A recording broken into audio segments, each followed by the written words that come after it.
ربیع الاول کی ہر رات سونے سے پہلے یہ 3 لفظ پڑھ کر سو جاؤ۔ سارے رشتہ دار پوچھیں گے اتنی دولت اتنا پیسہ تمہیں کیسا مل گیا؟ بسم اللہ الرحمن الرحیم۔ ناظرین، آج ربیع الاول کی ان خاص قبولیت کی گھڑیوں میں جو وظیفہ میں آپ کے حوالے کرنے جا رہا ہوں، یہ اللہ والوں کا وظیفہ ہے، اور آپ نے بالکل اسی طریقے ترتیب سے پڑھنا ہے جو اس ویڈیو میں بتایا جائے گا۔ جو بندہ یہ وظیفہ ربیع الاول کے ہر رات کو پڑھ کر رب کریم سے جو بھی مانگے گا، اللہ غیب سے عطا فرمائے گا۔ یہ وظیفہ پڑھنے سے انسان کی تمام دکھ، پریشانیاں، رنج، غم، درد اور سب کچھ اللہ تعالیٰ اس عمل کے برکت سے فوری دور فرما دیتا ہے۔ آج کا یہ وظیفہ آپ کو لاکھوں کا مالک بنا رہے گا۔ یہ وظیفہ سچ دل سے، کامل یقین کے ساتھ کرنے سے آپ کے گھر میں، کاروبار میں اللہ پاک کتنی رحمتیں، برکتیں، فضیلتیں اور وسعتیں پیدا فرمائے گا، آپ نے کبھی سوچا بھی نہیں ہوگا۔ آپ اپنی کسی بھی مشکل کے لیے، کسی بھی حاجت کے لیے، کسی بھی پریشانی کے لیے ربیع الاول کی ہر رات کو اللہ کے 3 نام پڑھ کر سو جائیں، پھر صبح اٹھ کر دیکھیں گے تو انشاءاللہ آپ کی زندگی بدل جائے گی۔ آپ کی زندگی میں کوئی ایسی مشکل یا حاجت ہو جس نے آپ کی راتوں کی نیند خراب کر دی ہو، دنیا کا سب سے آسان طاقتور وظیفہ آپ نے پڑھ لینا ہے، پھر انشاءاللہ اللہ پاک کے فضل کرم سے معجزے اپنے آنکھوں سے دیکھو گے۔ مال دولت حاصل کرنے کے حوالے سے اس پوری کائنات کا یہ سب سے آسان ترین عمل ہے۔ ایسا معجزاتی کرامتی وظیفہ ہے، ایک مرتبہ سچے دل سے کرنے والے پر پیسہ اور دولت عاشق مہربانی ہو جاتی ہے۔ میرے وہ بھائیوں، دوستوں، جنہوں نے دولت کے اصول کے خاطر ہر جگہ در در کے ٹھوکریں کھائی ہے، لیکن پھر بھی دولت نہ ملی، مگر بدلے میں بہت ذلت، رسوائی برداشت کرنی پڑی، حاصل بھی کچھ نہ ہوا۔ جو کہتے ہیں ہم محنت تو بہت کرتے ہیں لیکن کوئی حاصلہ صلہ نہیں ملتا، میری بہن بھائیوں، صرف اللہ پاک کی عبادت کریں، اسی سے مانگیں۔ اللہ پاک سے مانگنے کے لیے کچھ طریقے، کچھ اصول، ضوابط ہوتے ہیں۔ اگر آپ صحیح طریقے سے دعا مانگیں گے، آپ کی دعا لازمی قبول ہوگی، ورنہ دعا آسمان زمین کے درمیان ہی لٹکتی رہتی ہے۔ حضرت عمر بن خطاب رضی اللہ عنہ فرماتے ہیں، دعا اس وقت تک آسمان زمین کے درمیان معلق رہتی ہے جب تک تم اپنی نبی پر درود نہ بھیجو۔ مطلب یہ ہے کہ دعا کی قبولیت درود پاک پر موقوف ہے، کیونکہ درود خود مقبول ترین عبادت ہے، اس لیے درود پاک کی توسط وسیلے سے دعا بھی قبول ہو جاتی ہے۔ ناظرین، آپ لوگ بھی کمنٹ باکس میں ایک بار ایک پیارا سا مختصر سا درود صلی اللہ علی محمد ضرور لکھ دیجئے، تاکہ آپ کے رزق میں بھی خیر و برکت ہو اور دوسروں کو بھی ترغیب ہو، اور اس کی وجہ سے مجھے اور آپ کو بھی ثواب ملے۔ حضرت شیخ ابو سلیمان رحمۃ اللہ علیہ فرماتے ہیں، جب تم اللہ کے سامنے اپنے کسی حاجت کی تکمیل کے لیے دست دعا دراز کرو تو ابتدا اللہ پاک کی حمد و ثنا کے بعد رسول اللہ پر درود بھیجو، سلام بھیجنے سے کرو۔ اس کے بعد تم جو کچھ بھی چاہتے ہو اس کے لیے دعا مانگو، دعا کو درود پاک پر ختم کرو، کیونکہ اللہ تعالیٰ اپنے فضل کرم سے درود کو قبول فرماتے ہیں، اس سے رزق بڑھتا ہے۔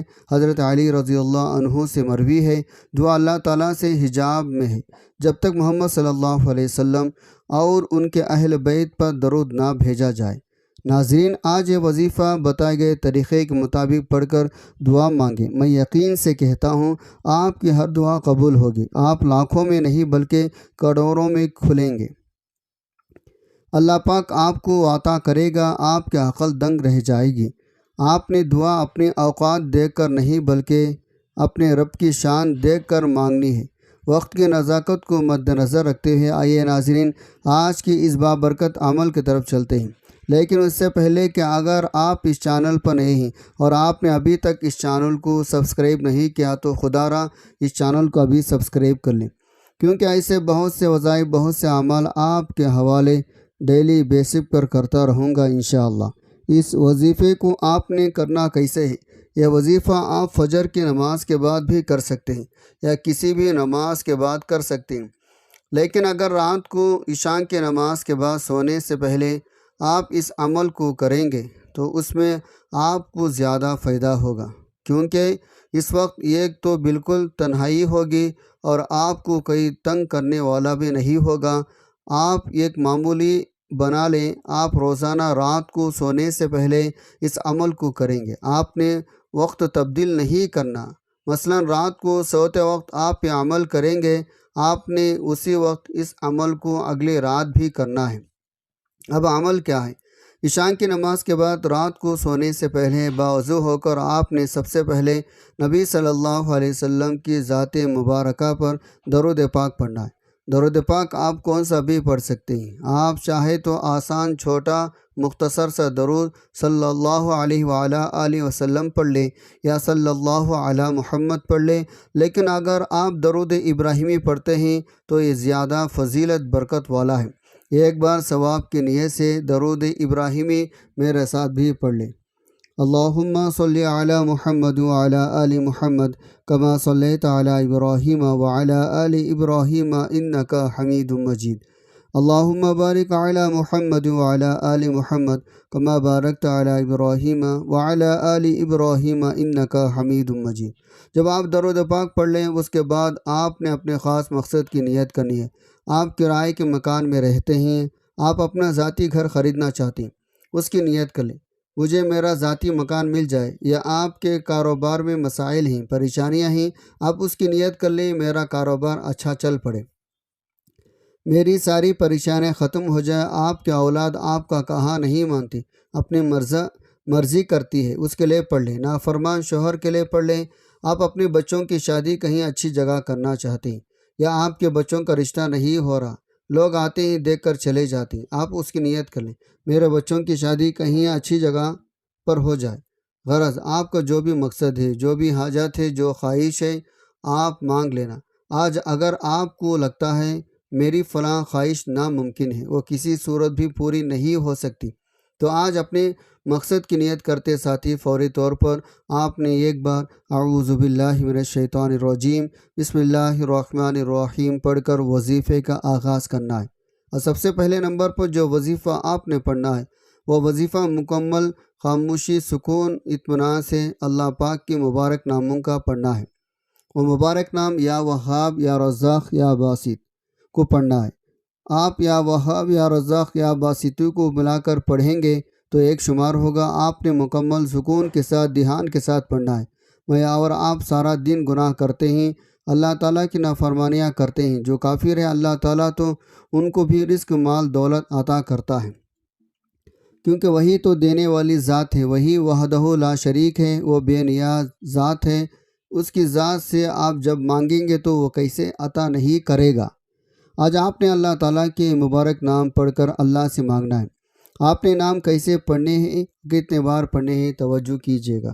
یا وہاب، یا رزاق، یا باسط ایک بار ہو گیا، یا وہاب، یا رزاق، یا باسط دو بار ہو گیا، یا وہاب، یا رزاق، یا باسط تین بار ہو گیا۔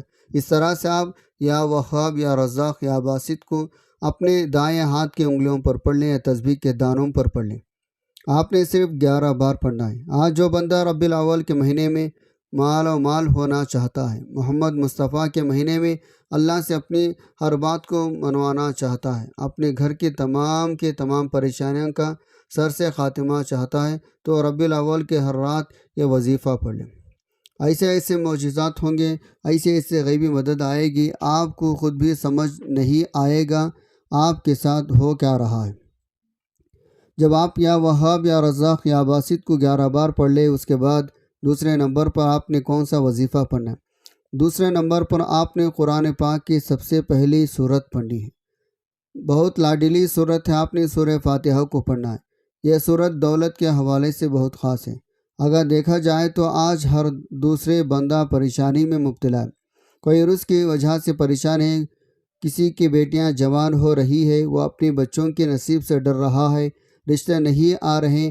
آپ کا جو مقصد ہے، جو حاجت ہے، اپنے رب کے بارگاہ میں ایک بار یہ وظیفہ پڑھ کر دیکھو، اللہ پاک ضرور عطا فرمائے گا۔ اور رب تو دینے پر تو قادر ہے، اور رب ہمیشہ دینے کو تیار رہتا ہے۔ ہم لوگ ہی جو کہ غلطیاں کر جاتے ہیں۔ آج کا یہ عمل، آج کا یہ وظیفہ اتنا خاص ہے، جو شخص بھی اس وظیفے کو صرف ایک بار پڑھ لے گا، اللہ پاک اس کے نصیب کے تمام دروازے کھول دے گا۔ آپ نے دوسرے نمبر پر سورۃ الفاتحہ کو صرف اور صرف 11 بار پڑھنا ہے۔ جب آپ سورۃ الفاتحہ کو پڑھ رہے ہو، آپ نے تصور میں یہ سوچنا ہے اللہ پاک کی ذات 7 زمینوں 7 آسمانوں کا رزق آپ کی قسمت میں لکھ رہی ہے۔ اپنے مقصد کو ذہن میں رکھتے ہوئے آپ نے یہ وظیفہ پڑھنا ہے۔ سورۃ فاتحہ کی تلاوت سماعت فرما لیں۔ بسم اللہ الرحمن الرحیم، الحمد للہ رب العالمین، الرحمن الرحیم، مالک یوم الدین، ایاک نعبد و ایاک نستعین، اہدنا الصراط المستقیم، صراط الذین انعمت علیہم غیر المغضوب علیہم ولا الضالین، آمین۔ سورۃ الفاتحہ کو آپ نے صرف 11 بار پڑھنا ہے۔ جو شخص کہتا ہے مجھے اللہ سے مانگنا نہیں آتا، مجھے اللہ کو راضی کرنا نہیں آتا، مجھے اللہ سے اپنی بات کو منوانے کا طریقہ نہیں آتا، طریقہ آج میں آپ کو بتاؤں گا، اور مانگنا رب سے آپ نے ہے۔ آج آپ کو وہ وظیفہ بتا رہا ہوں جسے پڑھنے سے اللہ اور اللہ کا حبیب راضی ہو جائے گا، جسے پڑھتے ہی عرش الہی سے فرشتے رزق لے کر زمین پر آ جاتے ہیں۔ آپ کے راستے سے ہر رکاوٹ، ہر پریشانی دور ہو جاتی ہے۔ سورۃ الفاتحہ کو 11 بار پڑھنے کے بعد اب آپ نے تیسرے نمبر پر ایک اور قرآنی سورت پڑھنی ہے۔ یہ سورت قرآن پاک کی سب سے چھوٹی سورت ہے۔ اس سورت کو دولت والی سورت بھی کہا جاتا ہے۔ آپ نے تیسرے نمبر پر سورہ کوثر پڑھنا ہے۔ سورہ کوثر کی تلاوت سماعت فرما لیں۔ بسم اللہ الرحمن الرحیم، انا اعطیناک الکوثر فصل لربک وانحر ان شانئک هو الابتر۔ آپ نے سورہ کوثر کو صرف 11 بار پڑھنا ہے۔ سورۃ الکوثر ایسی طاقتور سورہ مبارکہ ہے جسے پڑھتے ہی تقدیر بدل جاتی ہے، جسے پڑھتے ہی رزق کی تنگی دور ہو جاتی ہے۔ یہ سورت رزق کے حوالے سے، دولت کے حوالے سے، کثرت رزق کے حوالے سے، وسعت رزق کے حوالے سے بہت ہی طاقتور سورہ مبارکہ ہے۔ یہ خاص طور پر میرے نبی صلی اللہ علیہ وسلم کی شان میں اللہ پاک نے عطا فرمائی تھی۔ سورۃ الکوثر کو 11 بار پڑھنے کے بعد آپ نے چوتھے اور آخری نمبر پر سورۃ الاخلاص پڑھنی ہے۔ سورۃ الاخلاص کی تلاوت سماعت فرما لیں۔ بسم اللہ الرحمن الرحیم، قل هو اللہ احد اللہ الصمد لم یلد ولم یولد ولم یکن لہ کفوا احد۔ آپ نے سورہ اخلاص کو بھی 11 بار پڑھنا ہے۔ توجہ دھیان کے ساتھ پڑھنا ہے، اچھی طرح گن کر پڑھنا ہے۔ تلفظ آپ کی ٹھیک ہونی چاہیے، ٹھہر ٹھہر کر آرام سے پڑھنا ہے، جلد بازی نہیں کرنی ورنہ آپ خود ذمہ دار ہوں گے۔ اس کے بعد آپ نے صرف 100 مرتبہ استغفر اللہ کا ورد کرنا ہے، کیونکہ وظیفہ پڑھتے ہی عمل پڑھتے ہوئے آپ کی جتنے بھی جو بھی صغیرہ کبیرہ گناہ ہوں گے وہ معاف ہو جائیں گے، اور جب گناہوں کی معافی مل جائیں گی پھر آپ کے اوپر اللہ پاک کے کرم نوازیاں بھی ہونا شروع ہو جائیں گی۔ علماء لکھتے ہیں استغفر اللہ زیادہ سے زیادہ پڑھیں، کم از کم 100 مرتبہ آپ نے استغفر اللہ لازمی پڑھنا ہے۔ اب آپ کا عمل مکمل ہو گیا۔ اس کے بعد آخر میں دوبارہ 3 مرتبہ یا 7 مرتبہ درود پاک پڑھ لیں جو آپ نے عمل کے شروع میں پڑھا تھا، اور ایک بات اچھی طرح ذہن میں نشین کر لیں، اس عمل کے دوران آپ نے کسی سے بات نہیں کرنی بلکہ مکمل خاموشی، تسلی، سکون کے ساتھ اس عمل کو کرنا ہے۔ اس کے بعد آپ نے کیا کرنا ہے؟ دونوں ہاتھ دعائیں کے لیے اٹھانے ہیں، اللہ تعالیٰ سے اپنی پریشانی کے لیے، اپنی حاجت کے لیے اللہ پاک سے رو رو کر گڑ گڑا کر دعا مانگنی ہے۔ اللہ پاک ضرور کرم فرمائیں گے۔ آج آپ کی ہر حاجت پوری ہونے والی ہے۔ بعض خلوص نیت کے ساتھ، پورے کامل یقین کے ساتھ اس وظیفے کو بتائے گئے طریقے کے مطابق کر لیں، اللہ بہتر نہیں بہترین سے نوازے گا انشاءاللہ۔ دعا ہے رب کریم میرا سنانا آپ کا سننا اپنے پاک بارگاہ الہی میں قبول و منظور فرمائے، آمین۔ اگر ویڈیو اچھی لگی تو ویڈیو کو لائک کر دیں۔ اپنے رزق میں برکت، وسعت، کشادگی کے لیے اللہ تعالیٰ کے 99 ناموں میں سے کوئی ایک نام کمنٹ میں ضرور لکھ کر کنجوسی مت کیا کریں، کیونکہ جب اللہ پاک سے مانگنے کی باری آتی ہے تو ہم کروڑوں نہیں اربوں مانگتے ہیں، اور جب اللہ پاک کا ایک نام لکھنا ہو تو سوچ میں پڑ جاتے ہیں۔ تو جب اللہ پاک نے ہی ہماری ہر مشکل دور فرمانی ہے، بے شک وہ دور فرماتا ہے۔ تو اللہ پاک سے محبت کے اظہار کے لیے ایک نام کمنٹ باکس میں لازمی لکھ دیا کریں۔ اللہ تعالی ہم سب کا حامی و ناصر ہو، آمین۔ السلام علیکم ورحمۃ اللہ۔